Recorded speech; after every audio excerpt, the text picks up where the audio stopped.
Welcome to the Press Box, your number one sports platform. Again, special thanks to all my viewers that saw my last podcast. Very, very special thank you to you guys. Appreciate the time that you guys gave me to hear this content. Today, we're going to talk more about the Dallas Cowboys and the after effects of their beatdown that they received last night against the juggernaut San Francisco 49ers as the Cowboys took a beating by the score of 42-10. Yes, that's exactly what it sounded like. It sounded like gunshots. Let's get some more gunshots.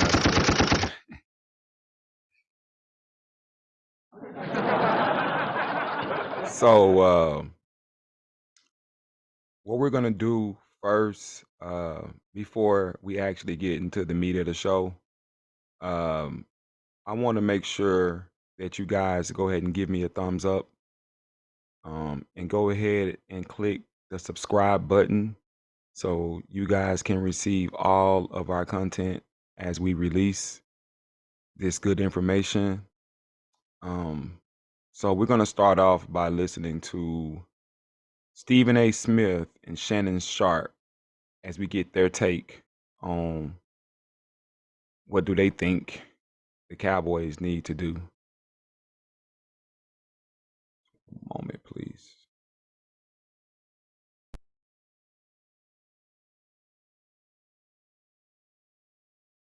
You heard earlier in the show Dak Prescott saying this loss may be the most humbling ever. The Niners pinned a 42-10 loss to the Cowboys at Levi Stadium that left the locker room as silent as it was last January when San Francisco ended Dallas' season in the divisional round of the playoffs. It was the largest loss of Prescott's career. Here's Micah Parsons. We are not that far off from them. I do not think they are this much of a better team than us. Like I said, we beat ourselves, and we need to be in better position to make plays and things like that. Sometimes you gotta look at these losses as a blessing and just say thank you.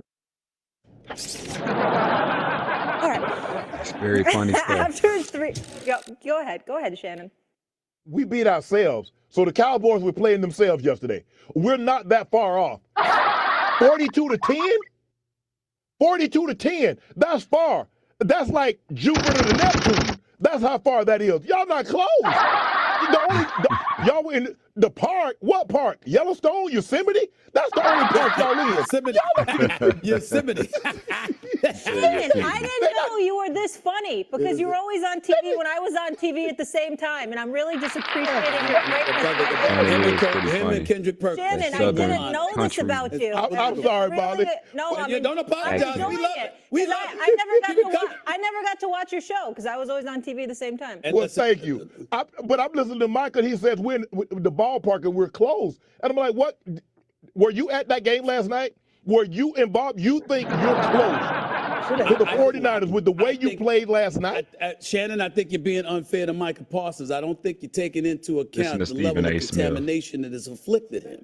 That is what has happened. It's the fact that those delusional fans have contaminated him. And as a result, he sounded just as delusional as they sound. Just having their way right now. It makes sense when you consider the kind of stuff he's around. Cowboys did it to It's unfortunate. If he were an Eagle, if he were San Francisco 49er, if he were Miami Dolphins, who just got one rush by 28 from Buffalo over a week ago, okay, he still wouldn't have said that. But being a member of the Cowboys, these are the kind of things that they do to you. I understand that he'll eventually get over the affliction, but right now he's suffering. 32-point But losses, to answer your question, Molly, 2013. I believe Trey Lance might be a negotiating tool, even though he's a developmental project, because Jerry can go to Dak and says, look, because Dak's going to want to increase from that $40 million salary, because he sees by the time he does his contract, the contracts are going to be north of $50 million.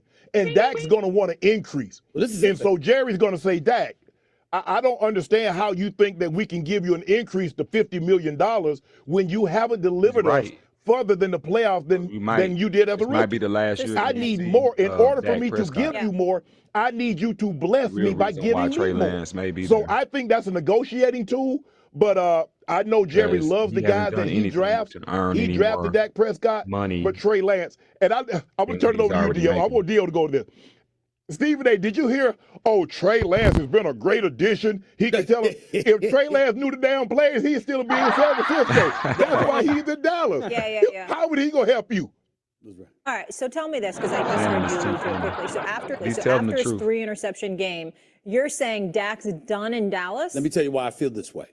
Because he's going to count $60 million against their cap unless they negotiate a new deal for him. And a new deal is obviously going to require a raise. Now, the one thing we know about Dak is that Dak is a stern negotiator. This brother, all right, who some people are joking around calling him Whack Prescott instead of Dak Prescott right now. Not me, but others. The bottom line is this. You're in no position to demand more. But when it comes to Dak Prescott, this is the dude that negotiated and got himself $75 million in the first year of his new deal. And so when we look at it from that standpoint, $95 million over 2 years, you look at it from that perspective, he ain't going to negotiate himself on the cheap. If you're Jerry Jones and the Cowboys, you got to make a decision. And do you want to commit to him long term at a heftier price when the man hasn't gotten it done? You're not going to do that. This is it for me, as far as I'm concerned, unless Dak. Wells Fargo has enabled small businesses to create or preserve more than 122,000 jobs, with roughly $420 million donated to support diverse small business owners. Wells Fargo, the bank of doing. Every day is a new opportunity. Okay, so now we're going to get back to the action. Back to our podcast. So some strong words by Stephen A. Smith, which is really where I want to take the show anyway, is to talk about Dak Prescott and the future. We've seen this story before. We've seen it happen many times. I mean, him getting, on the stage and crumbling. It's been brutal. So many brutal, fatal, heartbreaking losses that he's been responsible for. And through it all, he hasn't gotten the Cowboys past the second round, the divisional round. And he got to the divisional round his first year. So, I mean, I understand that the money is a big thing with the collecting bargaining agreement, but at some point, you have to perform. You have to bring results. So many people are paid and compensated off of potential and what they could do, but very few people not only meet the expectation on the contract, but only a very, very, very minute few actually exceed it. The money is ridiculous, and it's to where you throwing all the money to the quarterbacks, but then you don't want to pay the running backs. And then you got quarterbacks that do this. Dak Prescott, he's not going to get any better. He's over 30 years old now. I mean, 2016 was 8 years ago. He's not going to get any better. If Purdy can come in 2 years and be that much better in 2 years, why in the hell are we waiting on Dak Prescott to figure it out? I mean, it's just we got to giggle on that. It's mind blowing. It really is. What are we waiting on? For him to, figure out how to win games, big games, because he'll win the ones that don't matter. But how long does it really take? They say that Lance isn't there to really play right now, but I don't agree with that. I think that he's probably going to get on the field sooner than he thinks because Dallas has I said it, a tough schedule ahead right now. And, we know Dak is going to mess up when the stage is bright. And he's going to make mistakes and he's going to lose games because he's always done that. I think that Lance is here and he needs to be ready to play. Hopefully somebody told him, get ready to play. Because if we lose, and it is looking like we're going to lose some more. If we lose over 5 games, I think that we're going to make a change. Probably 4 games because this team has high expectations. And that's the thing with hype. Hype it sounds good, especially if you're a fan, It sounds good, to be able to hear that somebody thinks that you're something, sounds good. But the thing about hype is that people start to believe in it before they put in the actual work. So you start to believe that you're something, but you hadn't even earned the right to be that. And that's why so many people crumble when it comes to hype.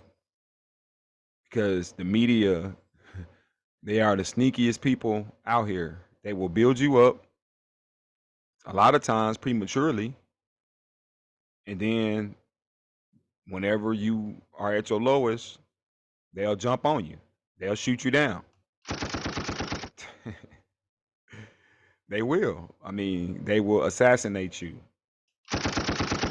They will assassinate you at any chance that they get.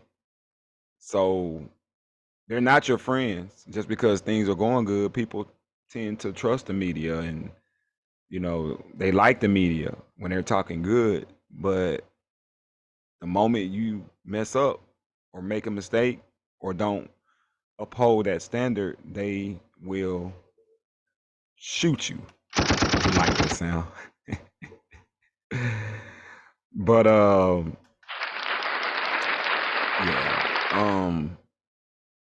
just think that Prescott, his main purpose was to get the check. I'm not knocking him because it is about the money. Football is a sport where you sacrifice your lives, your health, really for nothing. It's the dumbest sport ever because the risk for the reward it doesn't add up. At least boxers, the really good ones, to get paid a ton of money in a night to risking their bodies. But football players are underpaid as a whole, and it's the most dangerous sport by far because they're coming with speed and velocity and impact. And you got the ground. You keep hitting the ground. So football is you got to get your money. So I'm not knocking him on that, but from the owner's perspective, it's an investment. And if I invest my money, in something, I'm going to want a return on it, especially if it's big money, right? Because I think we all are the same way when it comes to that, right? Right. So, I mean, I understand how, Dak feels about getting this money, but at the same time, I understand how organizations feel. I'm right. I'm 50-50 when it comes to that. Because if I was on both sides, I would see it differently. And they should see it differently. But at the end of the day, you have to perform. You have to, produce and, productions gets wins, it gets stats, And when you get stats and win, the owner is happy. The owner is happy. I think that we are possibly seeing the end of Dak Prescott. This is my final take on that. I think that we are witnessing the end. I'm not saying that he's done yet, but he's not going to be able to, take the Cowboys to the next level. He's not built like that. He's not built like that. You got to have something that burns inside of you. It has to be a fire that burns within you. And certain players got it and most don't. And the it factor is basically something that's within the player where, he, thrives on the moment. The moment.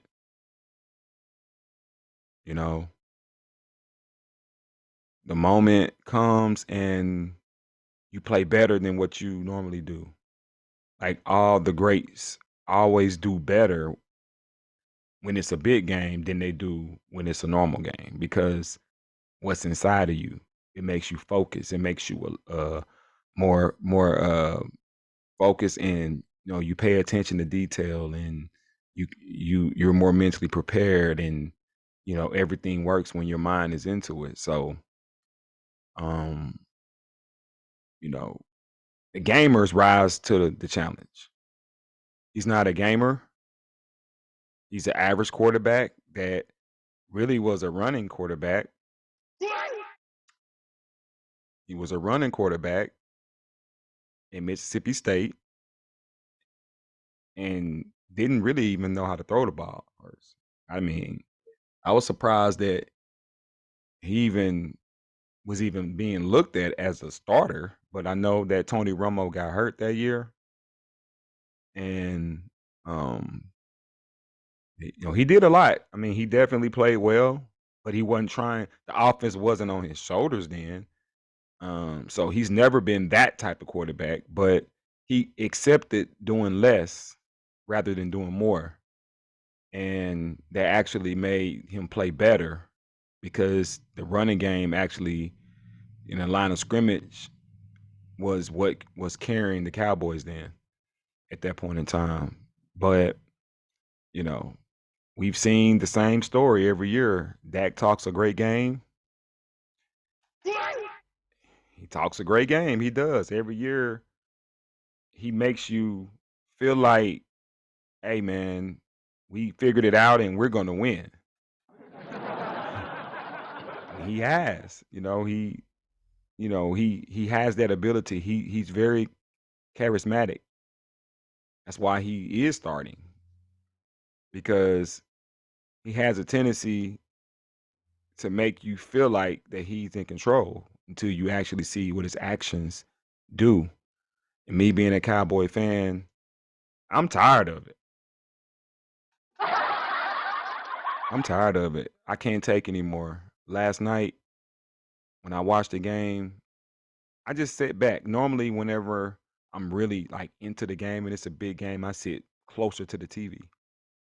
I was like, I'm not doing that anymore for the Cowboys or my Razorbacks. I'm not sitting close to the TV anymore. I'm just going to sit back. I'm going to control my nerves. Yes. Control my nerves, because people don't understand that people put so much emotion into sports, man. Like it could actually be bad for your health when you putting so much on the team and they keep struggling and they keep doing the same things and you keep working yourself up. Just like, I told myself I wasn't going to do that anymore. I'm just going to sit back and just go for the ride. And I feel like,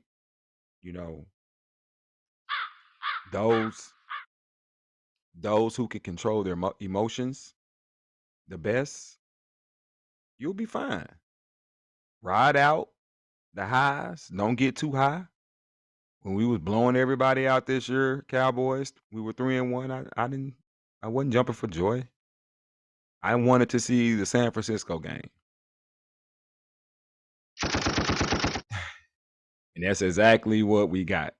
Gunshots. So now I know where the team is. I know not to get too far ahead of myself. Just continue to watch, and hopefully we have a good season. And hopefully we get to miss the San Francisco 49ers. Hopefully somebody can take them out, because we're not beating them no time soon. And we should have known that when the Arizona Cardinals beat the Dallas Cowboys the way that they beat them in week number 3, we should have known that San Francisco was going to destroy them. I'm just saying. They're in the same divisions. So, like, how do you think San Francisco felt when they saw that the worst team in their division, the Arizona Cardinals, did not only beat Dallas, but destroyed them? Now, this is the same team who beat Dallas when it mattered the last 2 years. You know, so imagine how they felt. You already know that they were saying, oh, man, we're going to kill Dallas. If y'all can't beat Arizona, y'all know y'all not ready for us. You know what I'm saying? Like, ain't no way. I mean, there's no way. And I kind of knew that too. And that's how the game went. I think Arizona lost by 17 points or something like that. 19. Dallas lost by 32. So that was a writing on the wall. And that's why the game went like that. And it wasn't nothing that Dallas could do about it. I mean, sometimes when you know you're getting your butt kicked, when you know what's coming, there's nothing you could do but go through it and take it. And they took it. And, you know, and the worst thing about losing like that is so many players got hurt. So many players got hurt. The 4 or 5 key players got hurt. So now you got to wonder about next week, because, you know, you got to recover. You got to prepare. Guys probably won't even practice. So we thought this was going to be a great season. We might be looking at 9-8 again. That's what it looks like to me. And if you go 9-8 with this team, you might as well go ahead and start with the Trey Lance. You know, his experiment to me. You might as well go ahead and bring him out,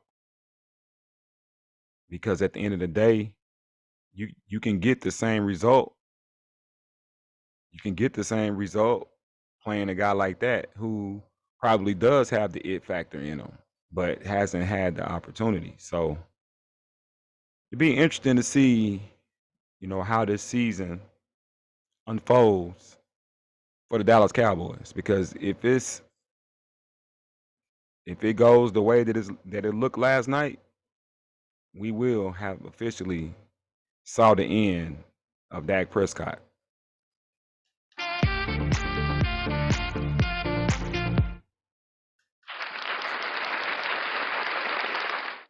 So yeah, we go back into our theme music.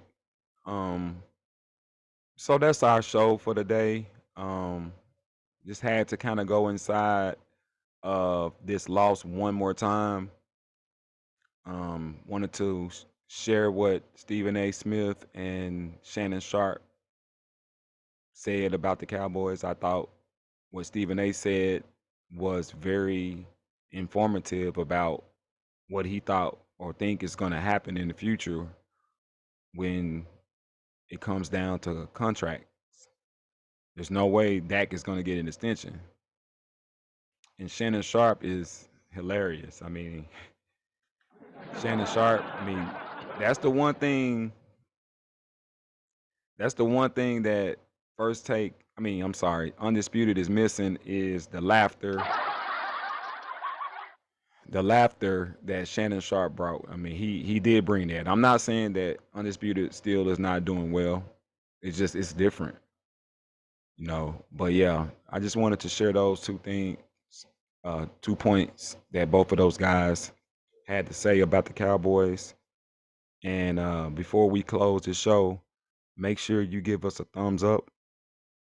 Make sure you pound the thumb, especially if you like this video and if you like all of our content. Go ahead and subscribe to the Press Box 247 here on YouTube so you can catch all the content as we release it hot off the press.